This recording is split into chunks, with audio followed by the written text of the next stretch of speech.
I never expected to fall in love with someone I barely knew. But that's exactly what happened when Dylan shipped off to basic training and started writing me letters. 3 letters a week.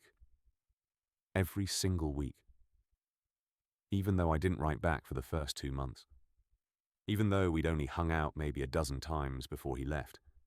Even though I wasn't sure what we were to each other, or what any of it meant. We met at a mutual friend's birthday party in late spring.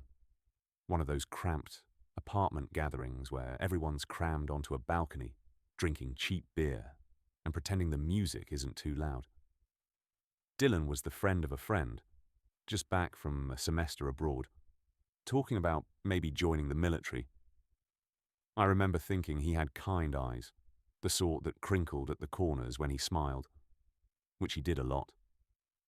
We talked for maybe an hour that night, mostly about nothing important. Movies we'd seen, places we wanted to travel, the weird pizza place down on 5th Street that stayed open until 4 in the morning. Normal stuff. Easy conversation. After that, we kept running into each other. Not on purpose at first, just the way it happens in a small college town where everyone orbits the same coffee shops and bars. We'd grab lunch sometimes, or he'd text me about some concert happening that weekend. It was casual, comfortable. I liked being around him, but I didn't think much about why. I was dating someone else at the time anyway. Nothing serious. But enough that I wasn't looking for anything new. Dylan never pushed. Never made it weird. He was just there. This steady presence that made me feel lighter somehow. Then one night in July, we ended up at the lake with a group of friends. One of those perfect summer evenings, where the air stays warm even after the sun goes down. Everyone else eventually wandered off to get more drinks or jump off the dock, and Dylan and I ended up sitting on the hood of his car watching the stars come out. He told me he'd decided to enlist, that he was leaving for basic training in 3 weeks. Air Force. 4 years minimum. I remember feeling this unexpected tightness in my chest, like someone had just told me something important was ending before it had really started. "Why the military?" I asked him. He was quiet for a minute, tracing patterns in the dust on his windshield. Said he needed structure, purpose, something bigger than just drifting through his 20s, waiting for life to happen. His dad had been Air Force, and Dylan had grown up on bases, moving every few years. He wanted that sense of mission, that clarity. I understood it, even though part of me wanted to talk him out of it. Part of me wanted to ask him not to go, which didn't make any sense because we were just friends. That's what I kept telling myself. Just friends. Those last 3 weeks before he left were strange. We hung out more. Sometimes just the two of us. Long drives with no destination. Late dinners at dive restaurants. One memorable afternoon where we got lost trying to find this hiking trail someone had recommended and ended up climbing around in the woods for 4 hours. I kept catching myself watching him when he wasn't looking, noticing things I'd never paid attention to before. The way he drummed his fingers on the steering wheel when he was thinking. How he always held doors open. Not in a showy way, but like it was just natural for him. The fact that he actually listened when I talked, asked follow-up questions, remembered things I'd mentioned weeks before. The night before he left, we met up for coffee, even though it was almost midnight. The place was nearly empty, just us and one tired barista wiping down tables. Dylan seemed nervous, which was unusual for him. He kept fidgeting with his cup, starting sentences and then stopping. Finally, he just said it. Said he was going to miss me specifically. Not just everyone, but me. Said these past few weeks had meant a lot to him. Said he hoped we'd stay in touch while he was gone. I told him of course we would, even though I wasn't sure I meant it. I was scared, I think. Scared of what it would mean if I admitted I'd miss him too. That somewhere along the way, he'd become more important to me than I'd realized. We hugged goodbye in the parking lot, and I felt him hold on just a second longer than normal. Then he was gone, driving away in his beat-up Honda, with all his stuff packed in the back. And I stood there feeling like I'd just made a terrible mistake, but I couldn't figure out what exactly it was. The first letter arrived 8 days later. I came home from work, and there it was in my mailbox, a plain white envelope with my address written in careful block letters, and his return address at some Air Force base in Texas I'd never heard of. I sat in my car and opened it right there, hands shaking for reasons I didn't want to examine too closely. It was 4 pages, front and back, his handwriting getting messier as he went like he'd been writing fast, trying to get everything down. He told me about the flight down, about meeting his training instructor who seemed like he enjoyed yelling more than any human should, about his roommate who snored like a chainsaw and was terrified of spiders. He described the heat, the way they woke up before dawn every day, how his body hurt in places he didn't know could hurt. But mostly he wrote about smaller things, how the sunrise looked different in Texas, all orange and pink spreading across flat land that went on forever, how he'd thought about our conversation at the lake, about purpose and clarity, and how he was already questioning if he'd find those things here, or if he was just running from something he couldn't name. At the end he wrote, "I know you're probably busy, and I don't expect you to write back, but I wanted you to know I'm thinking about you. I hope you're doing okay. I hope you're happy." That part made my chest tight again, that same feeling from the night at the lake. I meant to write back. I really did. I started a letter 3 different times that week, but every time I sat down with pen and paper, I didn't know what to say. What was I supposed to write? That I missed him too. That I'd been thinking about him more than I should. That I'd driven past his apartment twice already, even though I knew he wasn't there. It felt like too much. Like admitting something I wasn't ready to admit even to myself. So I didn't write anything. I told myself I'd do it next week when I had more time, when I could figure out the right words. The second letter came 4 days after the first. Then another one 3 days after that. Then they started arriving like clockwork. 3 letters a week. Every week. Monday, Wednesday, Friday. Regular as sunrise. Each one was pages long, filled with details about his days and his thoughts and random observations. He told me about the obstacle course and how he'd face planted in the mud in front of everyone. About the guy in his flight who could do a perfect impression of their drill sergeant. About lying in his bunk at night, staring at the ceiling and thinking about home, about the life he'd left behind. He wrote about being scared sometimes, about wondering if he'd made the right choice, about the strange intimacy of living in such close quarters with 40 other guys, how you couldn't hide anything, couldn't fake being okay when you weren't. He wrote about missing stupid things, like good coffee and sleeping past 6 a.m. and being able to go for a drive when he felt restless. He wrote about the friends he was making, how shared misery bonds people faster than anything else. And he always asked about me. How was work going? Had I finished that book I'd been reading? Did I ever make it to that new Thai place that opened downtown? Was I taking care of myself? Eating real food? Getting enough sleep? It was like he was trying to stay connected to my daily life, even though he was 1,000 miles away, living in a completely different world. I kept every letter in a shoebox under my bed. I'd read them over and over, usually late at night when I couldn't sleep. I started to notice patterns in his writing, the way his handwriting got neater when he was tired, how he used more jokes and sarcasm when something had been particularly hard. I learned things about him I'd never known before, that he was afraid of disappointing his dad, that he'd always wanted a dog but never had one, that his favorite memory from childhood was camping with his grandfather, who taught him to fish and told him stories about the stars. The letters kept coming, and I still didn't write back. 6 weeks. 8 weeks. 10 weeks. I felt guilty about it, genuinely guilty. But I was also terrified. Because somewhere in reading those letters over and over, somewhere in the way I caught myself checking the mailbox 3 times a day, somewhere in how my heart jumped every time I saw that familiar handwriting, I'd realized something I'd been avoiding for months. I had feelings for Dylan. Real feelings. The kind that made my stomach flip and my hands sweat and my brain go fuzzy. The kind I'd never really felt before. Not like this. And that was terrifying. Because he was gone. Because we'd never been more than friends.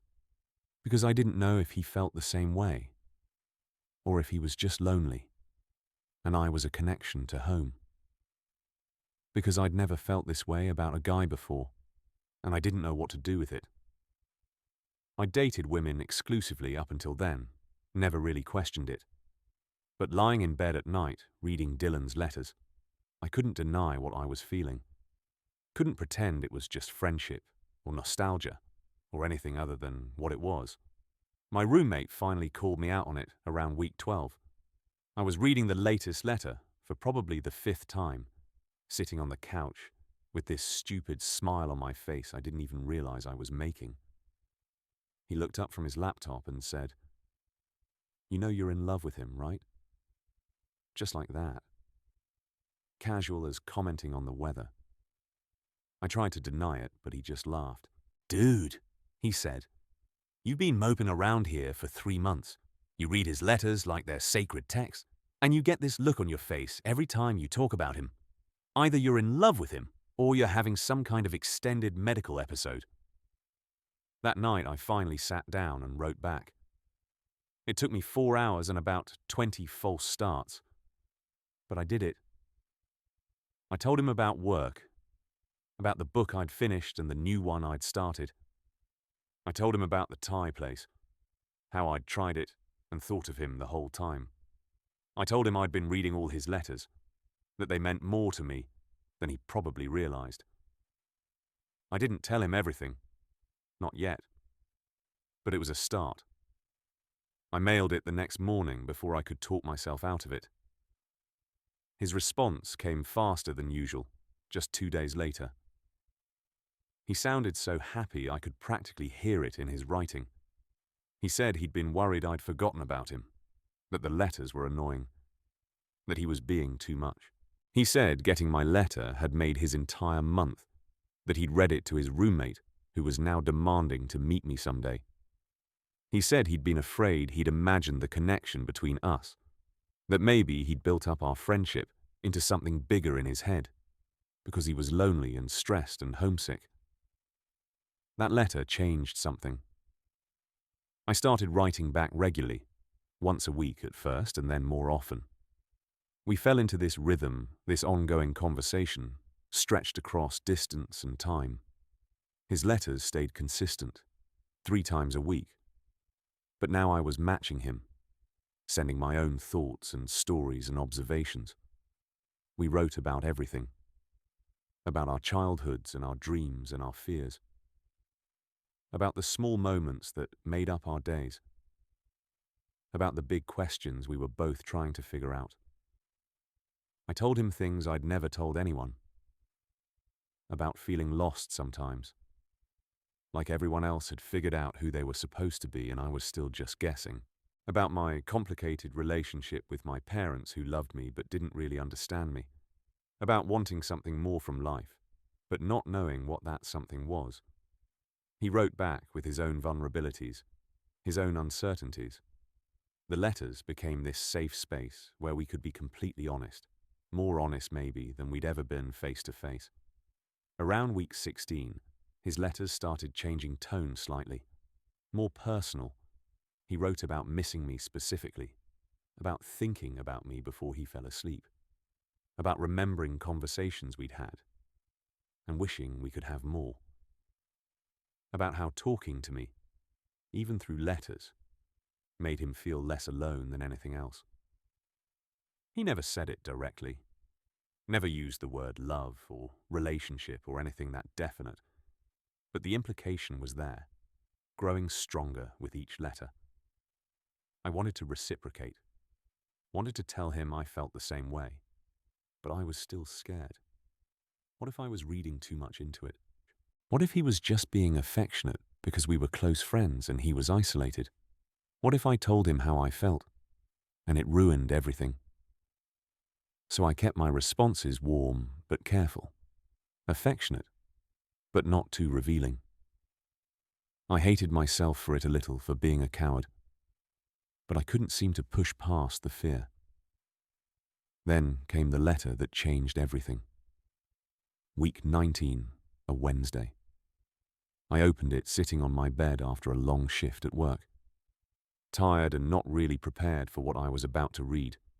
It started normal enough, talking about graduation from basic training coming up in 2 weeks, about how surreal it felt that this chapter was almost over. Then halfway through the 3rd page, he just went for it. "I need to tell you something," he wrote, "and I'm just going to say it, because if I don't say it now, I never will. I think about you constantly, not just as a friend, though you are that. You're my best friend.